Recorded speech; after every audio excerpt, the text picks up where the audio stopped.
그 후에 유대인의 명절이 되어 예수께서 예루살렘에 올라가시니라.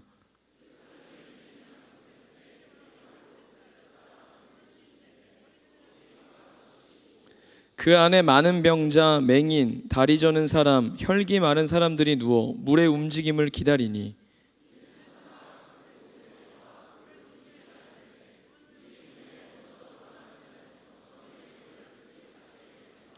거기 38해 된 병자가 있더라.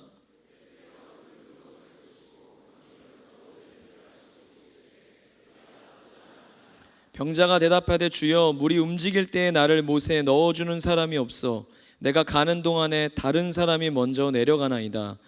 예수께서 이르시되 일어나 내 자리를 들고 걸어가라 하시니 그 사람이 곧 나아서 자리를 들고 걸어가니라. 아멘.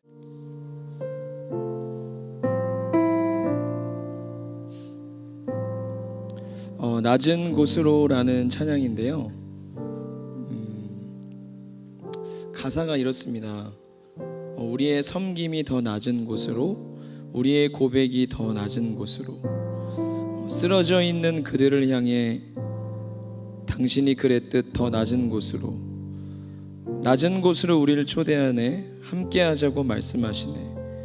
우리도 예수 그 길을 따라 함께 가기를 원하네. 주님이 우리와 함께 하시네. 십자가 피 흘린 예수의 손으로 모든 아픔을 위로하시네. 우리에게 보여주셨네. 많은 CCM들이 우리 안에 있지만 또 우리 청년대학부도 이제 새로운 찬양들을 많이 또 부르잖아요. 또 시간과 어떤 절기에 따라서 제가 보면 어떤 섬김과 이러한 주제를 가지고 있는 찬양은 사실 별로 없어요. 그래서 어떤 봉사, 섬김을 넘어서 이 찬양이 갖고 있는 메시지를 한번 묵상해 보시고요. 우리 주님이 함께 가자고 하시는 낮은 곳이 어딘지 여러분에게 하나님이 들려주시는 어떤 마음과 감동들이 있을 거라고 생각이 듭니다. 예배를 드리는 우리의 마음이 높은 데가 있다면 이 시간 우리가 몸이 이 자리에 있어도 예배는 주님의, 우리 아버지의 마음을 만나는 자리인데 예배를 드려도 아버지의 마음을 못 만나고 갈 수가 있습니다. 우리가 훈련이라고 하는 것은 또 말씀과 기도와 또 여러 봉사와 섬김으로 힘들게 받는 거지만 예배라고 하는 것은 어머니의 품에 안기는 것처럼 하나님의 사랑과 그분의 주권 속에 만남이 있는 자리지 않습니까? 하나님이 이 찬양 가운데 말씀하시는 낮은 곳은 그냥 봉사하자, 섬기자 하는 의미를 넘어서는 하나님 아버지의 마음이 오늘 우리의 삶의 자리와 이 예배의 자리에 주시는 어떤 메시지들이 있는 낮은 곳입니다. 그 낮은 곳들을 오늘 예배 가운데 발견하기를 원하고요. 그 낮은 곳으로 함께 하자고 하시는 아버지의 마음이 여러분에게 어떤 행동 강령과 같은 율법이 아니라 사랑의 초대가 되기를 소망합니다. 같이 한번 찬양하겠습니다.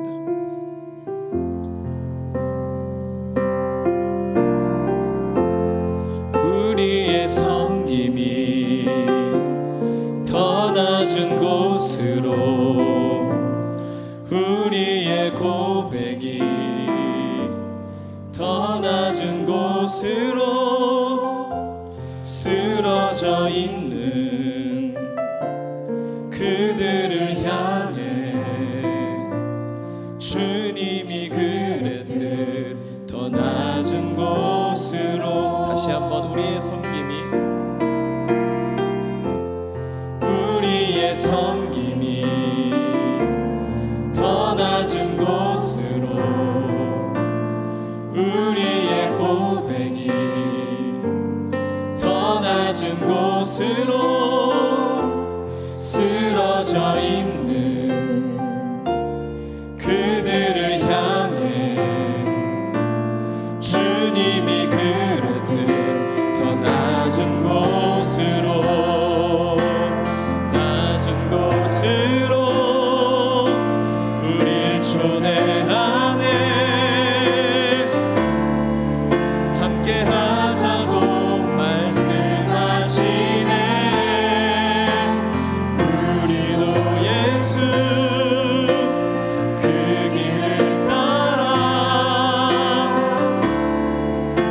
함께 가길 원하네. 낮은 곳으로 우릴 초대하네. 함께 하자고 말씀하시네. 우리도 예수 그 길을 따라 함께 가길 원하네. 주님이 우리와 함께 하시네. 십자가 피 흘린 예수의 손으로 모든 아픔을 위로하시네. 우리에게 보여주셨네. 처음부터 다시 한번 찬양해 보겠습니다. 우리의 섬김이 더 낮은 곳으로, 우리의 고백이 더 낮은 곳으로 쓰러져 있는 그들을 향해 주님이 그랬듯 더 낮은 곳으로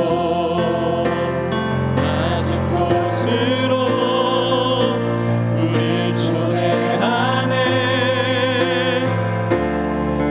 함께 하자고 말씀하시네. 우리도 예수 그 길을 따라 함께 가길 원하. 낮은 곳으로 우릴 초대하네. 함께 하자고 말씀하시네. 우리도 예수 그 길을 따라 함께 가길 원하네. 주님이 우리와 함께 하시네.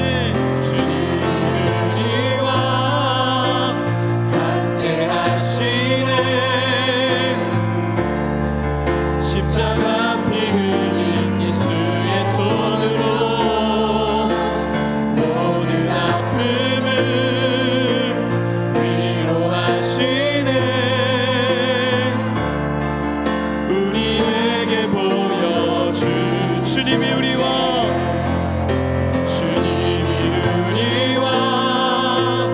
함께 하시네. 십자가 피 흘린 예수의 손으로 모든 아픔을 위로하시네. 우리에게 보여주셨네. 낮은 곳으로 우릴 초대하네. 함께 하자고 말씀하시네. 우리도 예수 그 길을 따라 함께 가길 원하네.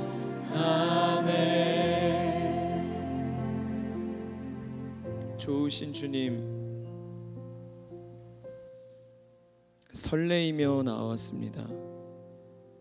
기대하며 나왔습니다.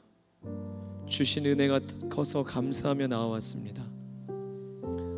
그런데 우리 중에 있는 누군가에겐 이 기대감이, 이 주님을 향한 필요성이 쓰러져 있는 삶의 자리에서 버거운 삶의 무게에 감당할 길 없어서 눈물도 메말라서 마음에 힘이 없어서 현실의 하나님의 꿈과 뜻을 찾기보다는 늘 반복되는 현실에 지쳐서 나도 모르게 이끌려온 오늘 그 누군가가 오늘 예배 자리에 있다면 하나님, 우리 모두에게 주님이 필요하지만 가장 낮은 곳에 있는 그 영혼을 향해 주님 들릴 수밖에 없는 큰 음성으로 말씀하여 주시고, 지치고 상한 우리의 마음에 녹아질 수밖에 없는 따뜻한 사랑으로 말씀해 주시고, 일어나지 않을 수 없는 분명하고도 능력 있는 주님의 말씀으로 들려주셔서, 주님의 말씀은 살아있고 활력이 있어 좌우에 날선 어떤 검보다도 예리하여 혼과 영과 및 관절과 골수를 찔러 쪼개기까지 하며 또 내 마음의 생각과 뜻을 판단한다 말씀하셨사오니, 주님 그 말씀을 나에게 들려 주시옵소서.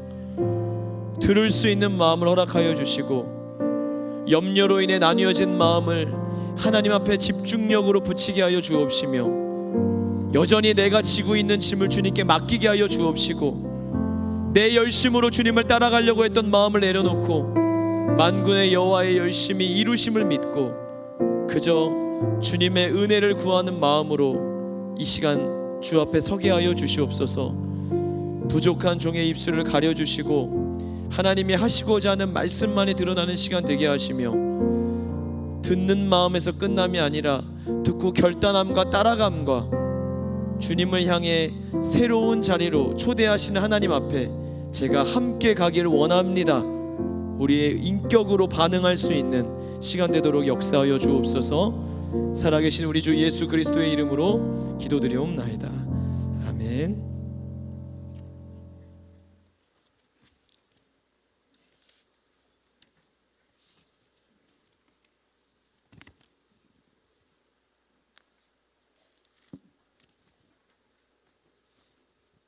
할렐루야.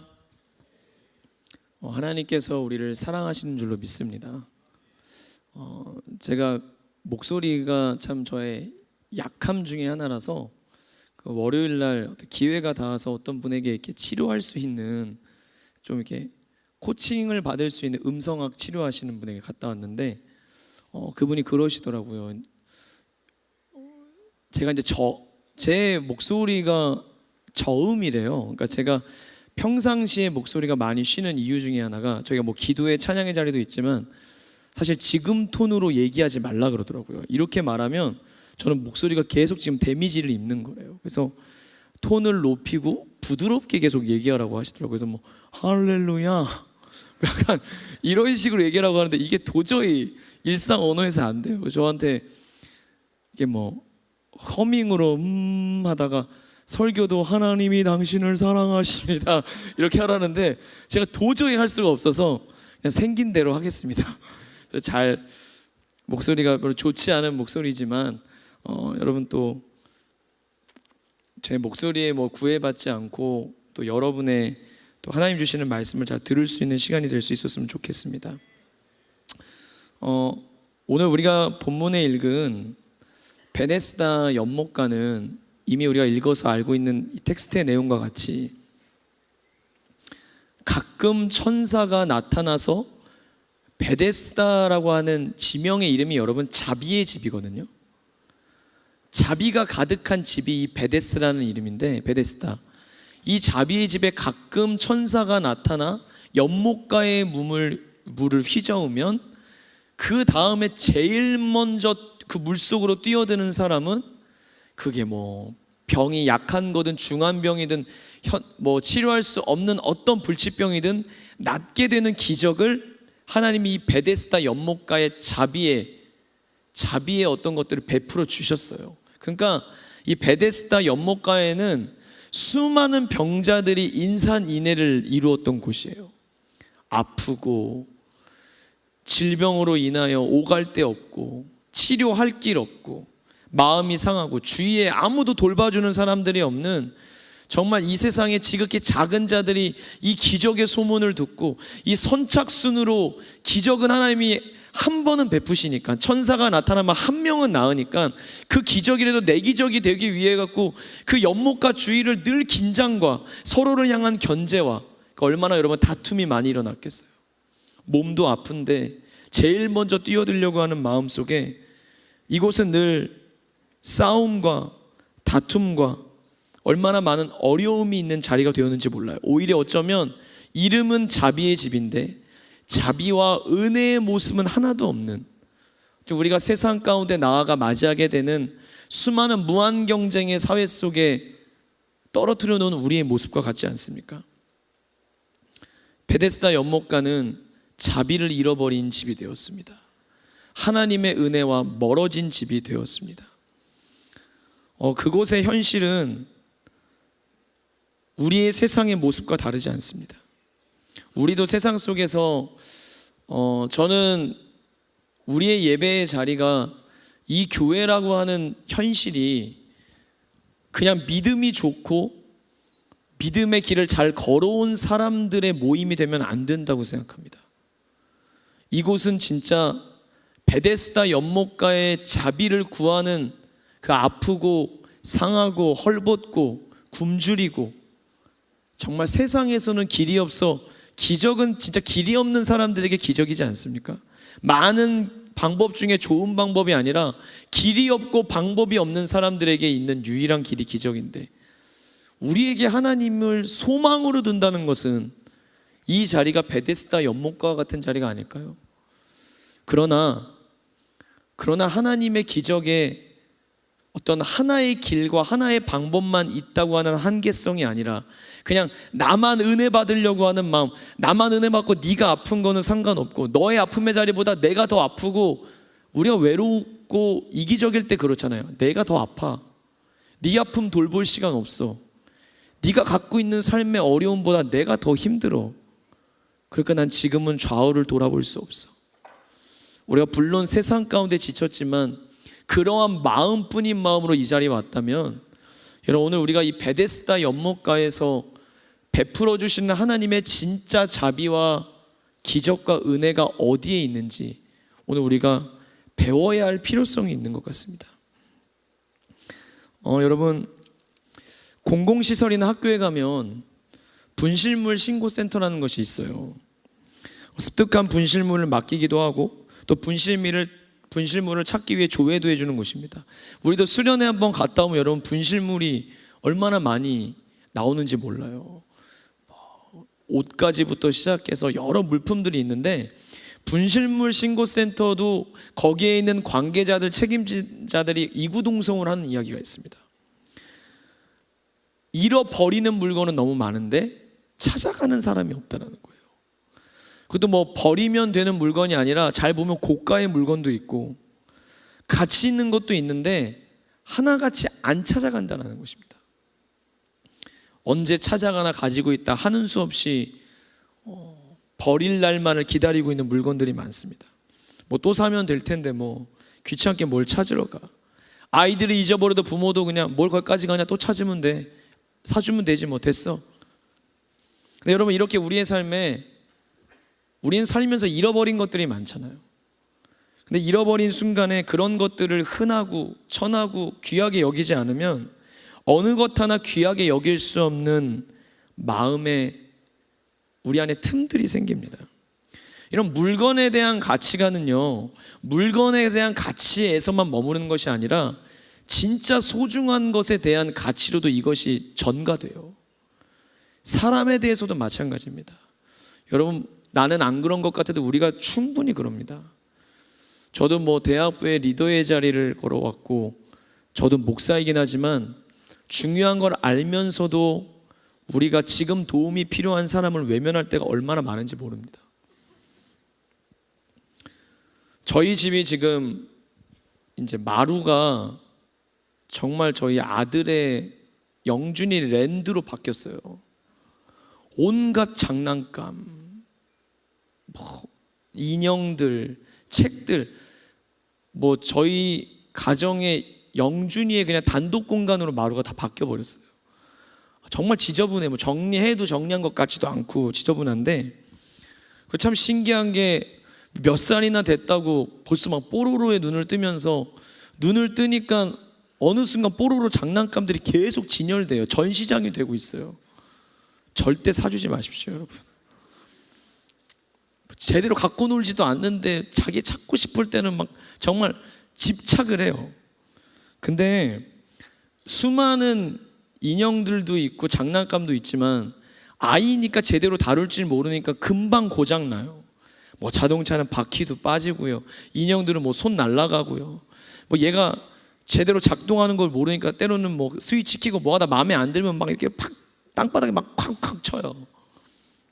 근데 여러분, 뉴욕에 가면요 인형 병원이 있대요. 저는 안 가봐서 모르겠지만 인형 병원이 100년 된 인형 병원이 있답니다. 뉴욕의 인형 병원은 다양한 재질의 인형들을 다 고친다고 해요. 여기에 일하는 사람들은 재봉 실력도 뛰어나야 되고 뭐 채색하는 능력이나 나무를 다룬 능력까지 굉장한 실력자들이 인형 병원에 근무해야 한답니다. 자녀에게 부모가 인형을 사주면 우리 영준이처럼 갖고 놀다 고장나요. 그러면은 너 새로 사줄게가 아니라 다리가 부러지고 뭐 실제로 제가 뉴욕에 있는 인형 병원 사진 보니까 한쪽 진열된 인형들 진짜 막 다 분리돼서 막 목만 있는 인형들도 엄청 많아요. 무섭나요? 그냥 귀여운 인형들이에요. 목만 있는 인형들. 근데 이제 인형들 이제 가지고 오면 막 수리를 해주는 거예요. 근데 그 부모들은 고장난 인형들을 가지고 아이에게 꼭 인형병원으로 가져가라고 합니다. 그래서 너 이거 꼭 고쳐오라고. 너와 추억을 같이 했던 이 인형을 버리지 말고 용도 폐기하지 말고 꼭 고쳐서 가져오라고. 어떨 때는 이 인형을 고치는 값이 사는 값보다 더 많이 나온다고 합니다. 실제로 여러분, 이 사람 기준으로 한 달 동안 뉴욕 인형병원에 이걸 수선하는 건수가 300건이 넘는데요. 그리고 제일 간단한 재봉이 15,000원부터 시작해서 몇백만 원에 이를 때까지 인형을 고치는 이 일이 굉장히 복잡하게 이루어진답니다. 근데 아이가 선생님 가서 고쳐주세요 하면은 이제 고쳐질 때까지 기다리면서 계속 기다리다 고쳐진 인형을 보면 진짜 복원하는 걸 봤는데 막 어떨 때는 뭐 날카로운 데서 막 인형이 막 다 찢어지잖아요. 그걸 정말 새 것같이 해주더라고요. 막 토끼 인형 복원한 거 제가 보니까 데미지가 심하면 뭐 수술까지도 한다고 하고 시간도 많이 걸리고 가격도 천차만별이지만 그 인형을 고친 아이는 그 이후에 그 인형을 더욱 소중히 여긴다고 합니다. 부모가 자녀에게 물건 하나라도 귀하게 쓰고 소중하게 다루라고 하는 가치관을 심어준다고 합니다. 여러분, 어릴 때 여러분 장난감 갖고 다 놀아보셨을 것입니다. 저도 그랬던 것 같은데 장난감에 우리가 인격과 감정을 투여하고 막 이름을 붙이고 막 놀아요.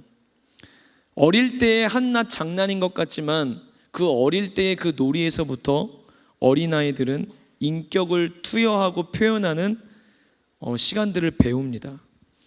그러한 마음가짐들이 커서 또 바른 교육 속에 사람을 소중히 여기는 마음가짐으로 자리 잡는 것입니다.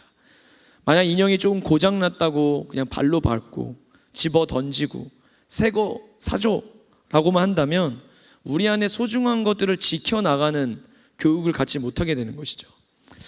오늘 베데스다 연못가에도 가장 중요한 문제는 무엇이냐면 자기의 아픔이 크니까 자신의 기적을 바랬던 마음은 이해할 수 있지만 그러한 아기다툼과 아수라장과 수많은 갈등들이 빚어낸 가장 큰 문제는 사람을 귀하게 여기는 마음들을 상실해 간다는 것입니다.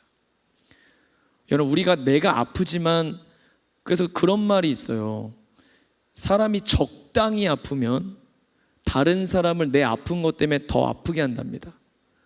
그러나 사람이 아주 밑바닥까지 떨어질 정도로 아픔을 경험하면 그제서야 다른 사람의 아픔이 보인대요.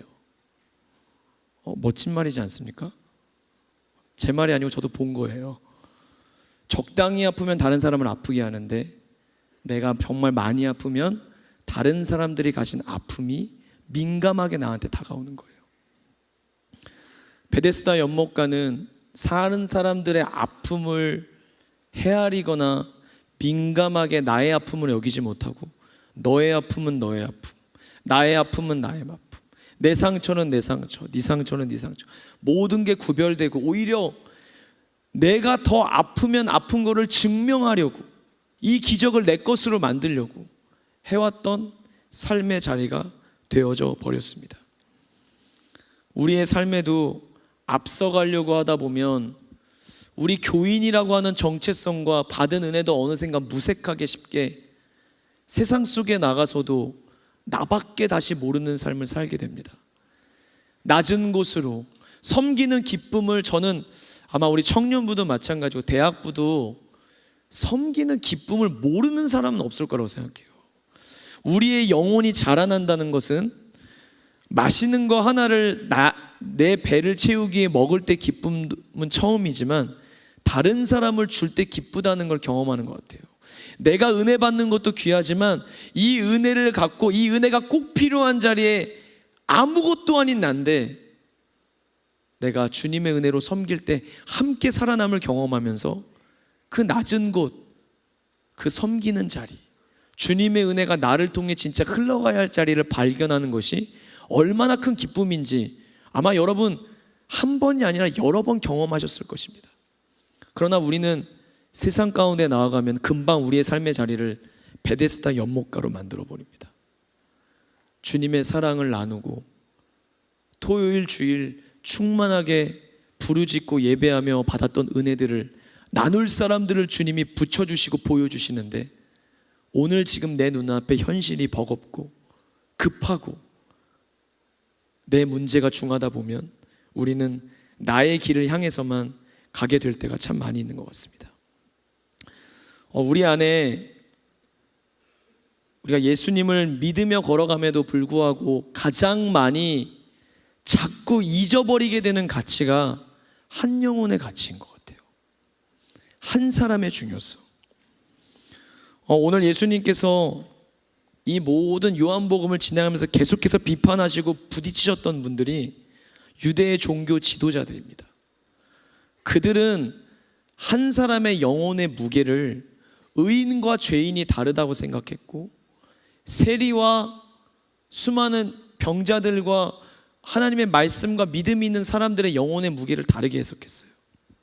유대인들과 사마리아인들의 영혼을 그 가치를 다르게 해석했어요. 그러나 하나님은 계속해서 주님이 말씀하시기 전에 행동을 하시는 주님의 메시지가 뭡니까? 한 영혼의 무게의 가치는 똑같다라는 것입니다. 너의 영혼이 귀한 만큼 다른 사람의 영혼이 귀하다는 걸 얘기하는 것입니다. 여러분, 한 사람의 영혼이 지니는 가치는 절대로 양으로 따질 수가 없는 것입니다. 한 사람의 가치는 처음부터 끝까지 항상 질적인 문제입니다. 하나님께서 사랑하시고 하나님께서 모든 것을 던지셔서 구원하고 오늘도 만나주시고 싶은 그 한 영혼이 바로 여러분이고 바로 자기 자신입니다. 우리의 영혼을 하나님이 절대로 상대적인 가치의 자리에 두지 않고, 우리가 그 비유에 대해 많이 이야기하지 않습니까? 예수님의 비유 중에 우리를 가장 혼란스럽게 했던 비유 중에 하나가 양 100마리가 있는데 한 마리를 잃어버렸어요. 근데 예수님의 말이 파격적이죠. 99마리를 들에 두고도 그 한 마리를 찾으러 예수님이 다니시겠다는 거예요. 정말 이 말씀을 처음 들을 때 우리에게 이해가 되지 않습니다. 경제적인 지표나 실용적인 측면으로 따지면 이 말씀에 우리가 얼마나 딴지를 많이 들 수 있는지 몰라요. 예수님 그러다 99마리에게 사고 일어나면 어쩌려고요? 아니 99마리라도 예수님 안전한 걸 다행으로 여겨야죠. 수많은 얘기들을 할 수 있어요. 그러나 예수님이 분명히 이 본문을 통해 말씀하시는 것은 예수님의 마음에 한 영혼을 향한 목자의 그 애정이 얼마나 큰지를 보여주는 것입니다. 제가 예전에도 이 본문으로 저희 대학부에서는 말씀을 나눈 적이 있는데 이 말씀을 들을 때 우리에게 혼란이 오는 건 우리 자신이 99마리의 양 중에 하나라고 생각하기 때문입니다. 근데 이 말씀을 들을 때 감격이 일어나고 우리 예수님의 그 사랑이 보이는 사람은 자기 자신이 잃어버린 한 마리로 이 말씀이 보이는 것이죠. 여러분, 우리는 예수님 앞에 오늘 이 자리에 있기까지 또는 또 다른 이유로 오늘 이 자리에 잃어버린 한 마리의 양입니다. 그저 교회 밖에 있는 사람들만이 아니라 오늘 잃어버린 한마디는 우리 그룹 보고서에 있는 내 사랑이 아닙니다. 하나님이 필요한 한 사람입니다. 어떤 이유로든 오늘 주님이 필요한 한 사람이 이 한 마리의 양입니다. 여러분은 예수님의 품 안에 있는 99마리의 양이신가요? 아니면 주님도 찾기를 원하시고 여러분도 그토록 주님의 그 손길과 음성을 듣고 싶어 나온 잃어버린 한 마리의 양이신가요? 우리 안에 이 하나님의 말씀을 들을 때마다, 이런 한 영혼의 가치를 대할 때마다 우리 안에는 수많은 예수님이 바라보시는 눈과 마음과 다른 우리의 자신을 바라볼 때가 참 많이 있는 것 같습니다. 제가 유튜브를 보다가 예전부터도 사실 여러 번 봤었는데 말씀을 준비하다가 이번에 더 와닿게 됐던 한 영상이 있어요. 그게 뭐였냐면 그 양떼 커뮤니티라고 하는 사역을 하는 전도사님이 한 분 계세요. 그 이요셉 전도사님이라는 이름으로 알고 있는데 이분의 사역은 좀 독특해요. 어떤 독특함이 있냐면, 여러분 우리나라 보통 5% 미만의 복음화율을 가지고 있으면 그건 미전도 종족이라고 얘기한다고 합니다. 그런데 대한민국 청소년의 여러분 복음화율이 3.5%밖에 되지 않습니다. 교회 학교도 거의 다 문을 닫고 청소년들 교회로 오지 않습니다. 교회 안에 청소년은 없는데 교회 밖은 청소년들이 너무 많이 있습니다. 우리 지금 이 공동체 안에도 청년들 많이 있지만 교회 밖에 세상에 청년들 훨씬 많이 있습니다. 그들을 향해 이 전도사님의 사역은 뭐냐면 그냥 청소년을 향한 사역이 아니고요, 세상에서 소위 말하면 양아치라고 이야기하는, 양아치 때라고 얘기하는 사람, 다 문신 있고 소년원 들락날락거리고. 그래서 이 전도사님 사역이 굉장히 특이해요. 전도사님도 좀 미안하지만 좀 조폭같이 생겼어요. 이게 좀 되게 무섭게 생겼거든요. 근데 이분은 밤 12시만 되면 함께 사역하는 아이들한테 연락이 와요. 전도사님 뒷골목으로 와주세요. 진짜 사역이 뒷골목으로 돌아다니고 소년원 밥 먹듯이 들락거리고 매일 법원과 경찰서 앞에 대기하고 있고, 뭐 보통의 사역자들이 못 가는 곳을 간대요. 술집, 뭐 노래방, PC방은 기본이고요, 모텔, 뭐 이렇게 비행 청소년들 만나서 정말 자기 있는 돈 다 털어서, 제가 보니까 거의 항상 고기를 사주더라고요. 청소년들 만나서 웬만한 애들 다 문신 있고요, 뭐 술 마시고 하는 자리에 고기 사주고 용돈 탈탈 털어서 자비량만 한 달에 200만 원 이상 아이들을 만나 쓴다고 합니다. 그 아이들 만나서 얘기 들어주고, 나도 너처럼 방황했었다, 근데 너 교회 가봐야 돼. 근데 이 아이들이, 여러분 교회 안에도 그런 친구들이 올 때가 있는데, 우리 안의 경험은 너 오늘 예배하자, 수련회 때 하나님 만나자면 콧방귀 끼고 비웃음을 칩니다. 그 아이들도 그렇습니다. 그러나 그 아이들이 다른 게 있어요. 영상 속에서 이 전도사님이 정말 아이들을 향해서 본인의 표현대로라면 무한한 사랑의 대가를 바라지 않고 그저 퍼준답니다. 그 아이들과 물놀이도 가고요, 힘들 때 제일 먼저 곁에, 아이들의 고백이 부모님보다 잘해준대요. 정말로 바보 같을 정도로 착하고 자기네 편이래요. 내가 전도사님 같으면 우리를 포기했을 것 같은데 정말 바보같이 미련한 사람이라고 아이들이 얘기해요. 그 아이들의 고백, 마지막 고백이 뭔지 아세요? 그래서 전도사님이 얘기하는 하나님을 믿어보고 싶어요. 언제일지 모르지만 그 전도사님이 아이들요, 빈 예배당에 막 다 비행 청소년들이에요. 막 예배 시간에 막 머리 빗질하고 있고요, 막 여자들 꼬고 있고요, 막 그런 애들인데 걔네들을 향해서 막 침 튀기면서 너희들이 세상 속에서 사람들, 어른들은 너한테 쓰레기라고 하지, 너희들이 남들보다 죄를 많이 짓기 때문이야, 손가락질 많이 당했지, 차별 많이 당했지, 근데 너의 인생은 하나님만 만나면 반드시 변해. 하나님 만나면 너의 인생도 소망 생길 거야. 막 그런 얘기를 해요. 그 아이들이 그래요. 이 전도사님한테 그 얘기를 한대요. 마지막, 보통 이렇게 막 퍼주다 보면 아이들이 갸우뚱하면서 하는 마지막 질문들이 있대요. 왜 우리에게 이렇게 잘해줘요? 왜 우리를 이렇게 사랑한다고 얘기해요? 근데 저는 이 질문을 전도사님한테는 질문이었는데 이 질문이 뭐 같았냐면요, 하나님 앞에 제가 늘 고백했었던 물음이었어요. 하나님의 사랑을 만나는 자리에서 늘 그런 고백 드렸던 것 같아요. 하나님 왜 나를 이렇게 사랑하세요? 하나님 왜 나를 포기하지 않으세요? 내가 뭔데요? 하나님 버리셔도 얘기할, 주님 앞에 왜 그러시냐고 얘기를 못할 나인데 왜 이렇게 나를 사랑하세요? 그 아이들이 전도사님한테 그렇게 물어본대요. 전도사님 대답이 하나밖에 없대요. 나를 사랑한다고 마신 하나님, 나를 사랑하신 주님께서 나를 이렇게 사랑하셨으니까 나도 널 이렇게 사랑한다고. 사람들이 얘기한답니다. 전도사님은 그 사역 밑 빠진 독에 물 붓는 거 아니냐고. 저는 그렇게 얘기한대요. 미안한데 저희는 독도 없어요. 밑 빠진 독이 아니라 아예 독도 준비되어 있지 않고 밑바닥에 그냥 물을 붓대요. 근데 퍼붓다 보면 그 사랑 앞에 사람이 변해간대요. 이게 하나님 사랑에 경험하는 기적이라고 하는 이야기를 들었습니다. 세상에서는 양아치이지만 그 전도사님이 볼 때는 오늘 예수님이 꼭 필요한 가장 소중한 양떼라고 이름을 붙여서 그 사역의 이름이 양떼 커뮤니티예요. 여러분, 우리에게 주님은 양떼로 우리를 초대하시고 또한 이 양떼 안에 뒤집혀 있고 이리와 사나운 짐승의 어려움에 노출되어 있는 그 한 영혼을 바라보라고 하십니다. 저는 대학부에서도 그런 얘기를 했습니다. 우리 안에 부흥을 꿈꾸지만 여러분, 정말 현실적으로 우리의 예배의 자리에 그러한 영혼들이 왔을 때 우리가 정말 그들을 섬길 준비가 되어 있나요?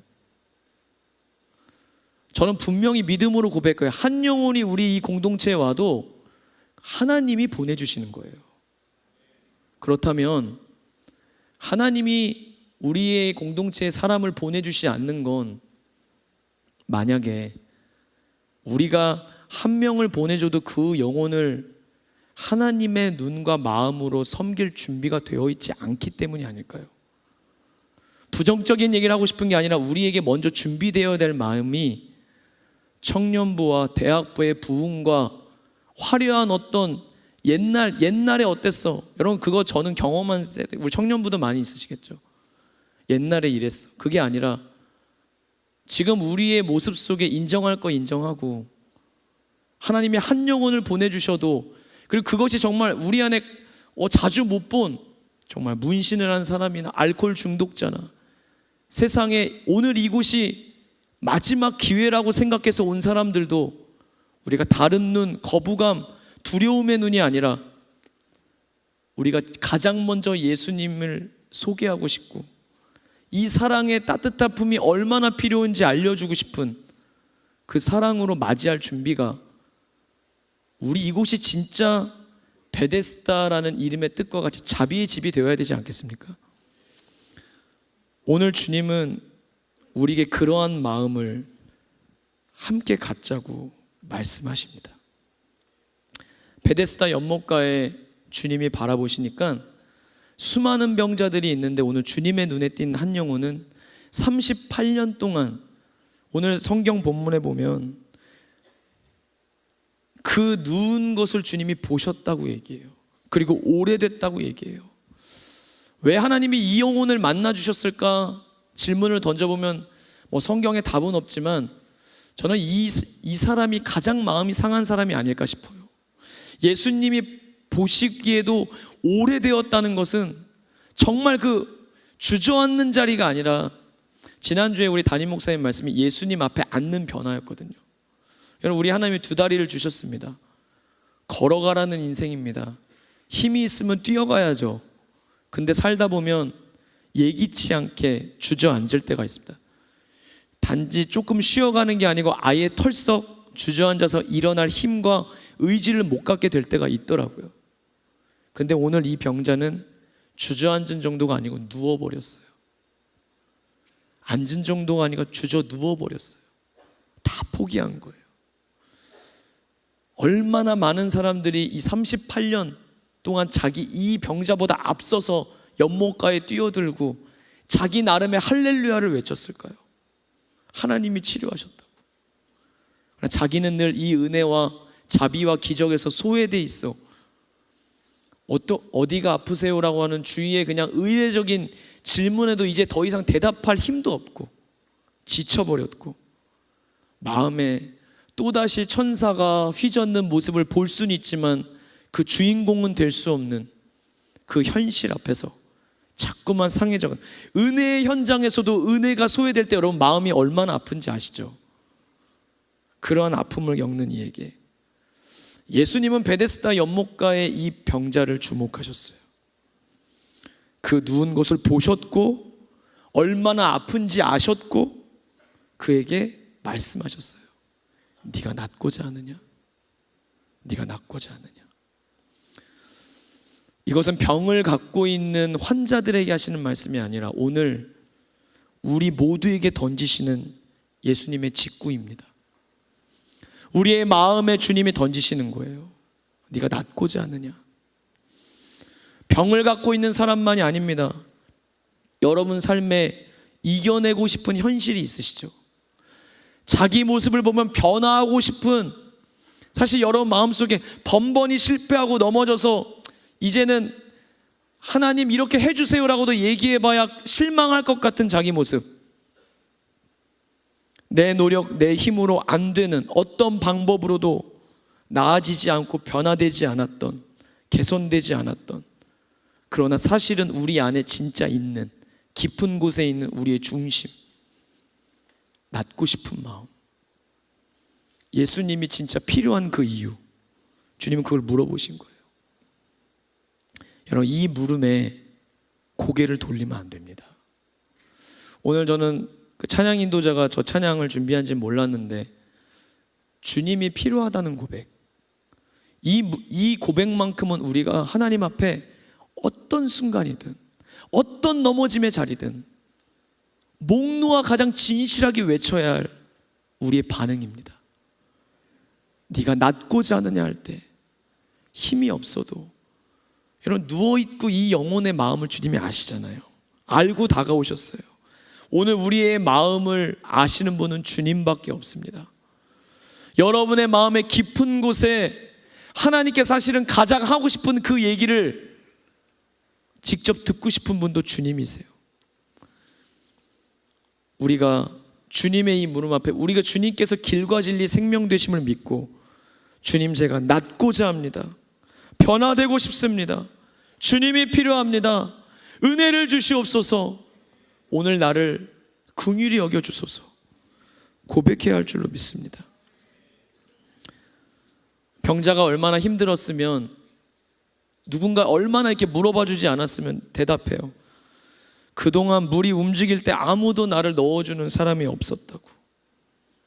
예수님께서 그 마음을 위로하시고, 여러분 우리 주님에게 있는 진짜 기적은 이미 읽어서 아시면, 물론 일어나라고 하셨지만 주님의 진짜 사랑의 치유는 우리를 아신다는 거예요. 내 마음을 주님이 알고 찾아와 주시고 말을 거신다는 거예요. 저는 이번 수련회 때도 우리 함께 부른 찬양 사마리아 여인에게 말을 건다, 저는 그 본문에서 진짜 은혜됐던 게 3절에 내가 사마리아를 통과하여야 하겠는지라였어요. 지금도 이 말씀만 생각하면 너무 눈물이 나요. 내가 사마리아를 통과하여야 된다.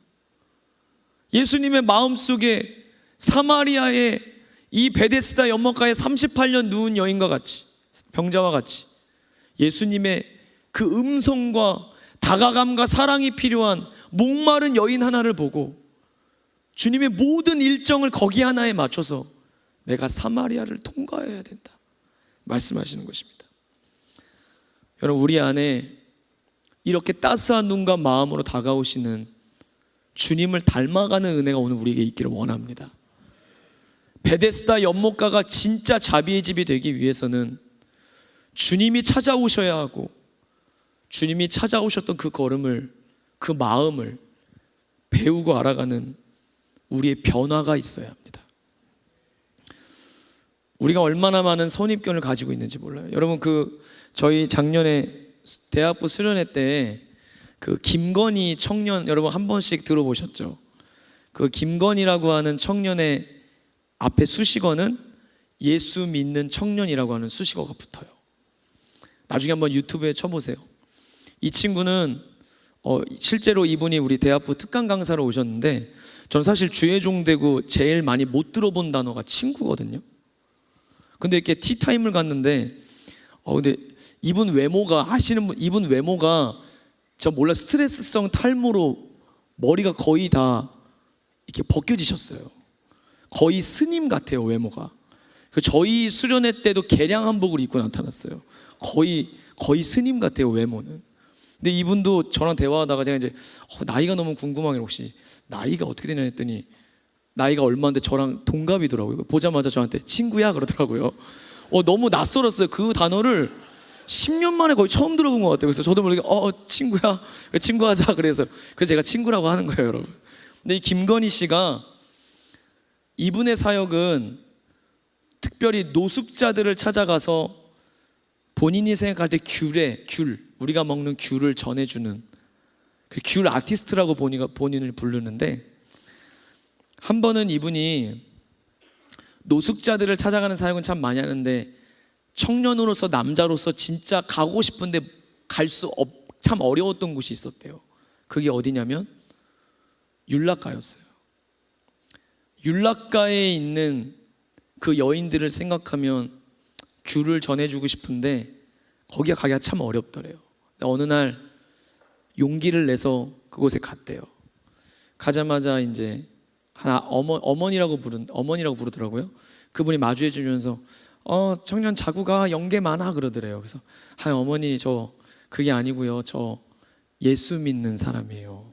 그러니까 뭐? 너 예수쟁이야? 그러더니 그때부터 재수 없다 그러고 막 쏘아 붙이더래요. 그 얘기를 이렇게 한참 듣는데 별로 이렇게 할 얘기가 없더래요. 그리고 별 성과 없이 그날에 이렇게 막 욕을 먹다가 집으로 돌아왔대요. 근데 그날부터 일주일 동안 잠이 안 오더래요. 왜 그랬냐면 왜 아무 말도 할 수 없었냐면 예수쟁이라는 말을 듣는데 자기 눈이 어두워 있다는 것을 깨달았대요. 일주일 뒤에 다시 하나님 앞에 기도를 하고 마음을 추스리고 그 율락가를 다시 찾습니다. 그리고 또다시 그 입구에서 맞이하는 청년 일로 와 자구가 하는데 저 그것 때문에 온 게 아니고요. 그래서 말을 하기 전에 그 어머니 앞에 그냥 무릎을 꿇었답니다. 그랬더니 뭐 하는 거야? 장사하는데 재수 없게 너 뭐야? 막 그러더래요. 그래서 어머니 저 사실은 일주일 전에 여기 왔었던 청년이에요. 너 단골이야? 그러니까 어머니 그게 아니고요. 저 예수 믿는 청년이에요. 그러니까 또다시 예수 믿는 청년이 이런 데를 왜 와? 재수 없어. 가. 장사받아 막 소금 뿌리고 막 그러더래요. 근데 그때 이 김건희 씨가 뭐라 그랬냐면 어머니 잠시만 제가 좀 얘기를 해도 되겠냐고. 어머니 제가 사실은 일주일 전에도 이렇게 왔었는데 제가 사실은 어머니와 여기 아가씨들을 향한 마음의 눈이 저보다는 깨끗하지 않고 저보다는 온전하지 못한 눈으로 그런 마음으로 뭘 하겠다고 제가 가져온 거라도 전해주겠다고 찾아왔던 저를 보게 됐어요. 제가 이런 눈으로 어머니와 아가씨를 바라봤어요. 그랬더니 이분이 하는 얘기가 사람들이 다 그렇게 봐. 그런데 사과는 아무도 안 하더라고. 너 진짜 예수쟁이 맞네. 너 진짜 예수쟁이 맞네. 그 뭔가 인정받은 것 같고 일주일 전과 정말 다른 의미로 예수쟁이 같네 얘기를 들으니까 그 자리에서 막 울었대요. 그 순간 막 우는데 너 예수쟁이 맞네 하는데 그 말이 너무 힘이 되더래요. 그래서 한참 울다 눈물을 닦고 일어나서 어머니 제가 귤을 좀 가져왔는데 여기 좀 돌아다니면서 귤 좀 나눠줘도 되겠냐고. 그렇게 하라고. 그래서 한 명 한 명씩 돌아다니면서 귤을 나눠주는데 한 아가씨가 귤을 나눠주는 김건희 손을 이렇게 딱 잡더래요. 꼭 잡더래요. 그 손을 뭐 뿌리치기도 뭐하고 할 얘기도 없어서 이렇게 멋쩍게 있는데 그 아가씨가 그러더래요. 삼촌, 난 솔직히 지금껏 수많은 남자들을 안았어. 그리고 그렇게 살아왔어. 그 얘기를 듣는데 또 김건희 씨가 막 울어요. 그러니까 삼촌 울지 마. 나 오늘 처음으로 삼촌이 전해진 이 귤을 받고 세상에서 처음으로 누군가한테 안겨인 것 같은 따뜻함을 느꼈어. 여러분, 우리 안에 우리가 어디에 있는지보다 우리가 정말 무엇을 어떻게 바라보는지가 더 중요하지 않겠습니까? 예수쟁이라는 말이 일주일 사이에 전혀 다른 의미로 불려지게 되었습니다. 저는 우리 뉴스홍제의 공동체에 앉아있는 저와 여러분이 예수쟁이 되기를 축복합니다. 우리가 하나님 앞에서 사람 앞에서 듣고 싶은 예수쟁이라는 호칭이 누구든지 낳고 싶어서 온, 누구든지 예수님이 그립고 이곳이 하나님 앞에 나의 인생의 마지막 기적이라고 생각한 누군가에게 우리가 따뜻하게 안내하고 함께 기도해주고 우리가 조금 먼저 알고 받은 그 사랑 아는 척함이 아니라 나누고 싶은 마음에 우리가 주위를 둘러본다면 여러분, 하나님의 함께 하심이 하나님의 사랑이 우리 가운데 있다는 것을 통해 알게 된대요. 오늘 우리가 참되게 예배했는지 어떻게 알게 될까요? 우리는 각자 오늘 하나님을 향한 사랑도 고백하게 될 거지만 여러분의 교제 속에서 지금 옆에 있는, 앞에 있는, 뒤에 있는 그 누군가를 바라보는 눈이 여러분이 달라졌을 때 우리가 오늘 참된 예수쟁이로 하나님을 예배한 것이 될 것입니다. 예수님께서 일어나 네 자리를 들고 걸어가라 말씀하십니다. 다가온 사람이 나를 연못가에 넣어줄까? 아니면 천사가 그 사이에 와서 물을 움직였을까 생각했었던 기대가 아니라 이 베데스다 연못가에 자비의 기적을 허락하셨던 자비와 은혜의 그 자체이신 주님이 그 한 영혼을 만나 주시면서 주님이 그 연못가에 베푸신 기적을 깨시고 더 놀라운 기적으로 직접 일어나 걸어가라 말씀하셨습니다. 오늘 우리의 삶의 자리가 어디에 있든지 간에 어떤 마음으로 왔든지 간에 이 자리에 어떤 구석에 숨어 있는 누구라도 여러분 마음속에 낫고자 하는 마음이 있다면 주님을 찾고 부르십시오. 그리고 일어나 걸어하시는, 일어나 들고 걸어가라 말씀하시는 그 창조의 능력이 있는, 우리를 구원할 유일한 능력이 있는 그분의 말씀 앞에 말씀에 의지하여 순종해 보십시오. 내 힘으로 되지 않는 그 일, 사람으로서는 할 수 없으나 하나님으로서는 할 수 있는 복음의 능력이 당신을 살릴 줄로 믿습니다. 하나님께서 세상을 이처럼 사랑하신대요.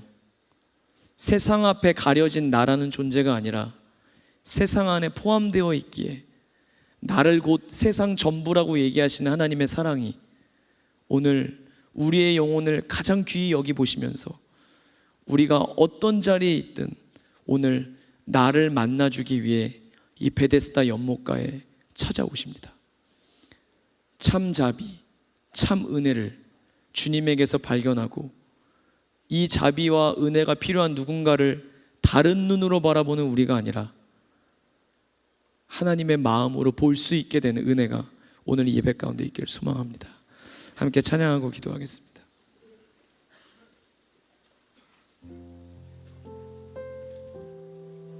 우리 아까 불렀던 찬양 한번 다시 부르기 원합니다.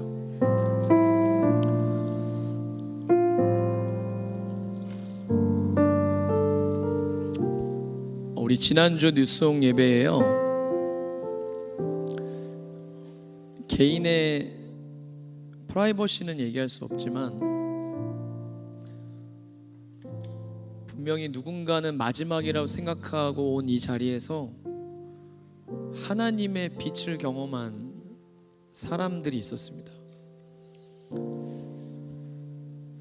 이 많은 예배가, 이 많은 사람들이 모인 예배가 저는 하나님이 누군가를 살리기 위해 역사하신다는 사실을 알게 되었을 때 얼마나 제 마음이 낮은 곳에 있지 않다는 걸 알게 됐어요. 멋들어진 악기와 많은 사람들이 모이는 예배가 능력 있는 게 아니라 하나님의 살아계심이 보이는 예배가 능력 있는 줄로 믿습니다. 오늘 우리의 마음속에 하나님을 향해 우리 자신이 먼저 낮아지기를 축복합니다. 그저 뜨겁게 구하면 구하고 아니면 아닌, 필요하기도 하고 굳이 오늘이 아니어도 되는 그런 예수님이 아니라 오늘 가장 필요한 예수님이 우리의 자리로 찾아오십니다. 그리고 여러분에게 오늘 일어나라고 하실 뿐만 아니라 사실 우리 옆에 있었던, 어느새 내 옆으로 성큼 다가왔던 그곳에, 낮은 곳에 있는 쓰러져 있는 영혼들을 향해 함께 가자고 말씀하실 거예요. 그게 누구인지 모르고 어디인지 모릅니다. 그러나 하나님이 여러분에게 주시는 감동이 있다면 그 감동에 순종하고 우리 자신을 위해 걸어왔던 삶을 잠깐만 멈추시고 주님이 바라보시는 곳을 향해 여러분의 마음을 향해 보십시오. 하나님은 우리도 살리시고 우리를 통해 또 다른 누군가도 살리시고 우리 모두를 살리시기 위하여 은혜와 자비의 주로 오늘 우리와 함께 하시는 줄로 믿습니다. 함께 찬양하겠습니다.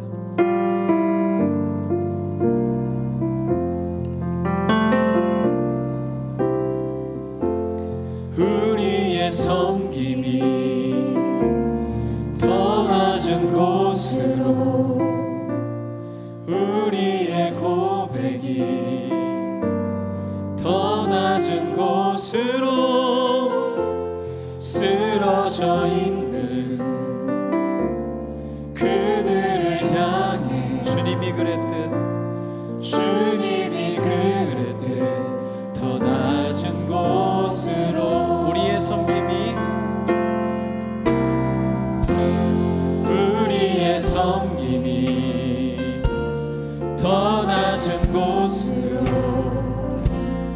우리의 고백이 더 낮은 곳으로, 쓰러져 있는 그들을 향해 주님이 그랬듯, 주님이 그랬듯 더 낮은 곳으로, 낮은 곳으로 우리를 초대합니다. 초대하네 함께 하자고 말씀하십니다. 함께 하자고 말씀하시네. 우리도 예수, 우리도 예수 그 길을 따라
가운데 찾아오시며 먼저 우리에게 말씀하십니다. 내가 낫고자 하느냐? 주님의 이 질문 앞에 우리의 가면과 애씀과 수고와 오해와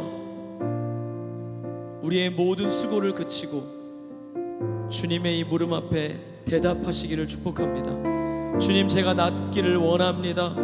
새로워지기를 원합니다. 변화되기를 원합니다. 나는 오늘도 주님이 필요합니다. 하나님의 은혜를 부어주시옵소서. 나의 삶의 자리를 주목하여 주시옵소서. 내 마음 아시는 주님, 주님께 모든 것을 맡깁니다. 나를 바라봐 주시옵소서. 또한 하나님의 말씀으로 일어나 걸어가기를 소망합니다. 주님의 말씀이 일으켜 세우지 못한 어떤 인생도 없는 줄로 믿습니다. 말씀에 순종하여 구문을 내릴 때 넘어지고 쓰러진 자리가 일어날 줄로 믿습니다. 또한 우리의 눈과 마음을 예수님의 눈과 마음으로 변화시켜 주셔서 주여, 내 옆에, 내 앞에, 내 뒤에 있는 하나님의 사랑이 필요한 그 영혼들을 바라보며 주님과 함께 걸어가기를 원합니다. 예수의 사랑으로 바라보기를 원합니다. 주여, 우리를 사용하여 주시옵소서. 한 영혼의 같이 눈뜨게 하여 주시옵소서. 주님의 마음으로 일어나게 하여 주시옵소서. 우리 다 함께 주여 세 번 간절하게 부르짖고 뜨겁게 기도하겠습니다.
하나님 아버지,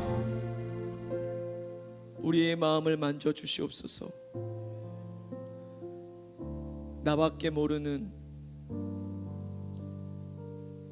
이기심으로 똘똘 뭉친 내 아픔과 내 상처밖에 몰라서 날카롭고 다른 사람들의 아픔을 헤아리지 못하는 우리의 무뎌짐으로부터 오늘 주님께서 친히 우리에게 찾아와 주셔서 그 38년 동안 누웠던 병자가, 주님이 간절히 잃어버렸던 한 영혼이, 목마름으로 날마다 정오에 물동이를 지고 왔던 그 여인이 바로 나라는 사실을 깨닫게 하시고 주님 앞에 우리의 깊은 간구를 드리며 내게 말씀하시는 주님의 음성에 순종과 감사와 감격으로 반응하여 새로운 삶의 자리로 나아가는 우리가 모두가 되게 하시고, 이 자리에 앉아있는 그 누군가 하나님의 사랑이 그의 인생의 마지막 기적이라는 문이 되어 두드리고 싶어 온 그 영혼들이 있다면, 하나님 어떤 영혼을 보내주시든지 간에 하나님의 사랑으로 인생의 방황의 종지부가 찍어지고 상처 입었던 마음의 헐벗음과 차가움이 녹아지는 진짜 하나님의 참사랑이 있는 우리 뉴송제이가 되게 하여 주옵소서. 하나님, 우리가 다른 노래를 부르는 것이 아니라 하나님의 사랑의 노래 부르게 하여 주옵소서. 아무리 봐도 구원받을 자격도 선함도 공로도 없는 우리가 자기 믿음인 것처럼 착각해서 이 자리에 안주해 있고 우리만의 잔치를 벌이니까 그것이 잔치가 되지 않는데, 하나님이 찾으시는 세상 밖에, 교회 밖에 수많은 영혼들이 있는데 우리 안에 정말 이 사명에 정말 뭉치려 있다면 하나님 다시 시작하게 하여 주시옵소서. 하나님의 은혜가 우리를 움직여 주시옵소서. 하나님의 은혜로 다시 바라보게 하여 주시옵소서. 하나님의 은혜로 다시 빛을 비추게 하여 주옵소서. 우리를 여전히 세상의 빛과 소금으로 보내시고 말씀하시는, 파송하시는 주님의 마음으로 일어난 자리에서 찬양하며 오늘 예배하기를 소망하는 우리와 함께 하실 줄로 믿고 우리 주님 예수 그리스도의 이름으로 기도드리옵나이다. 아멘.